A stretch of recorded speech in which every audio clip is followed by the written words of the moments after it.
चाणक्याने 2000 वर्षापूर्वी सांगितलेल्या या 7 गोष्टी आज कलियुगामध्ये सुद्धा 100% लागू होतात। पहिला, जो माणूस आपले रहस्य इतरांना सांगतो ना, तो स्वतःहून आपला शत्रू निर्माण करतो। आजचा अर्थ, तुमचे प्लॅन्स, गोल्स इतर लोकांना कधी सांगत बसू नका। आधी करा, मग नंतर सांगा।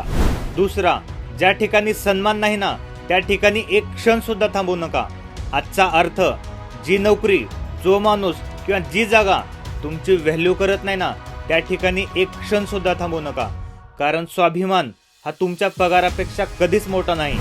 तिसरा, मित्र निवडताना त्याचे मित्र बघा। आजचा अर्थ, माणूस ज्यांच्यासोबत राहतो ना, तो तसाच बनतो आणि तुमचं फ्रेंड सर्कलच हे तुमचं भविष्य ठरवतं। चौथा, सापाजवळ विष राहतं, पण ते उगाच कोणाला पण चावत नाही। असंच शक्तिशाली माणसानं उगाच आपली शक्ती दाखवू नये। आजचा अर्थ, तुमचे टॅलेंट, तुमचे कनेक्शन्स इतर लोकांना कधीच प्रूव्ह करत बसू नका। पाचवा, शत्रू किती जरी लहान असला ना, त्याला कधीच कमी समजू नका।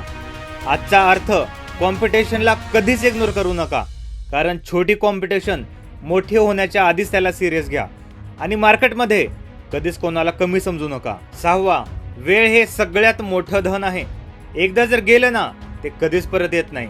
आजचा अर्थ, रील्स, गॉसिप्स आणि टाइमपास मध्ये घालवलेला वेळ हा परत कधीच येणार नाही, त्यामुळे तुमचा प्रत्येक तास इन्व्हेस्टमेंट करा। सातवा, शिक्षण हे सगळ्यात मोठं धन आहे, ते कधीच कोणी सुद्धा चोरू शकत नाही।